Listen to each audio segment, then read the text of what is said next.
Mastering the art of storytelling. Today, we will learn how to persuade others. Stories are powerful tools for communication. To tell a story, we need the past tense. Let's look at the past simple first. Example, I walked into the room. Now, let's introduce the past continuous. Example, I was walking when it started to rain. This combination creates tension in your story. Let's meet our characters, Sarah and Mark. They are preparing a big presentation.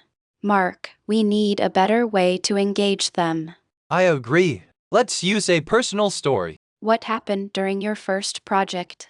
Well, I was working late one night. Suddenly, the power went out. Everything became completely dark. That sounds like a great opening. Notice the use of suddenly. Now, let's learn some emotion vocabulary. To feel overwhelmed means to feel too much. Another word is relieved. Let's practice with a dialogue. How did you feel when the lights went out? I was terrified at first, but then I found my flashlight. I felt so relieved to see the light. That is a perfect emotional arc. An arc shows change. Let's look at plot structure. First, you have the setting. Second, the conflict. Third, the resolution. Now, let's try to build a story. I will give you a prompt. Prompt, the lost key. Try to use descriptive adjectives. Let's see how Sarah tells it. It was a cold, foggy morning. I was walking through the park. Suddenly, I noticed something shiny. It was an old, silver key. I felt extremely curious. What did it open? I didn't know. That is a great cliffhanger. Now, let's try Mark's version. I was searching for my keys. I was feeling very frustrated. Then, I saw a small box. Inside, there was the key. I was so relieved to find it. Both stories are good, but different. Sarah used mystery. Mark used relief. To be persuasive, you must connect. Connect through shared emotions.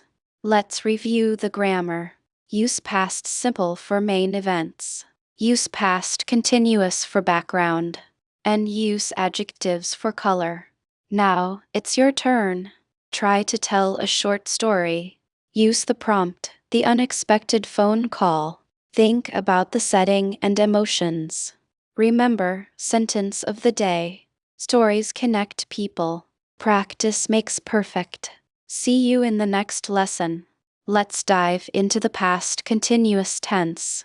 How do I use it for background? Imagine the sun was shining brightly.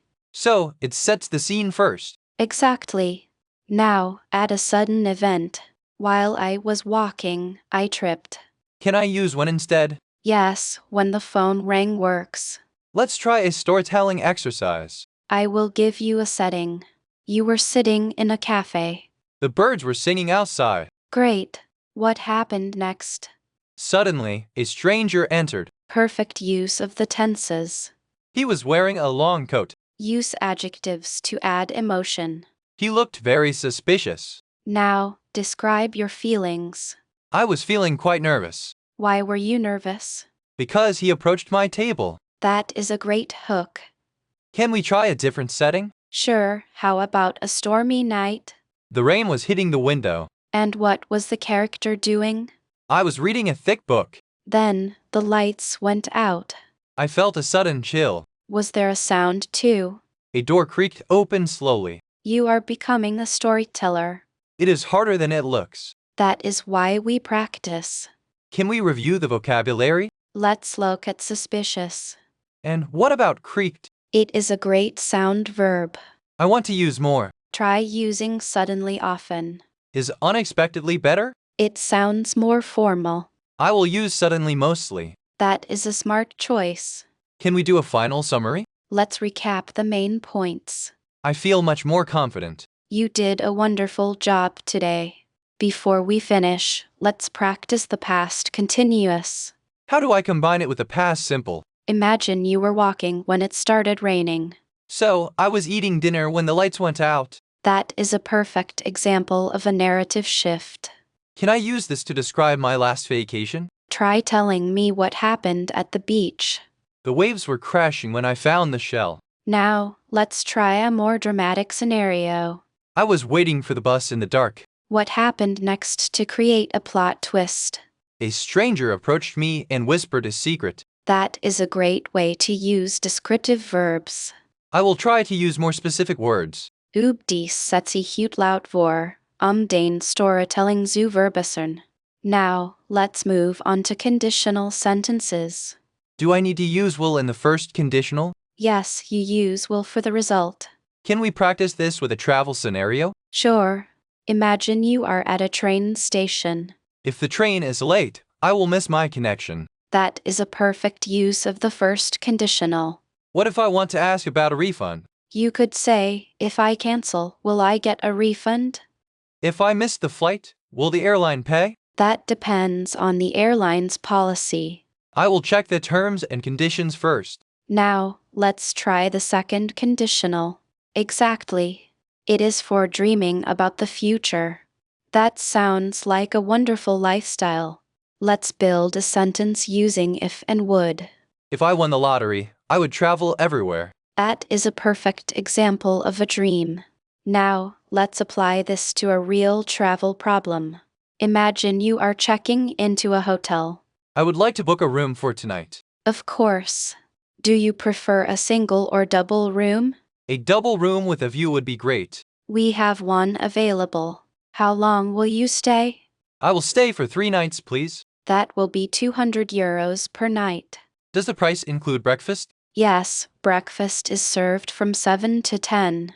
Is there a gym in the hotel? Yes, it is located on the second floor. Great. Can I pay by credit card? Yes, we accept all major cards. Perfect. Here is my card. Let's pause the role play for a moment. Was I using the right phrases? Yes, your requests were very polite.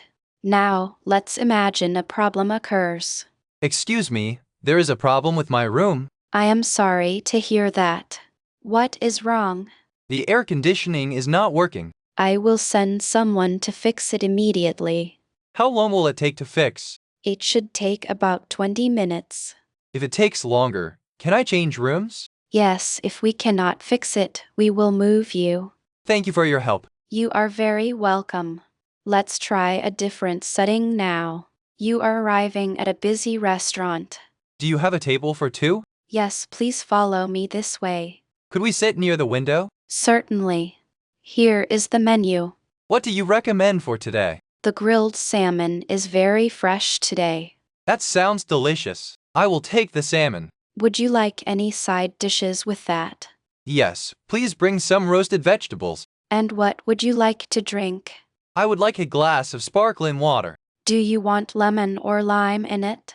Just lemon, please. No ice. Perfect. I will bring your order shortly. Wait, I also need a napkin. Of course. I will get that for you.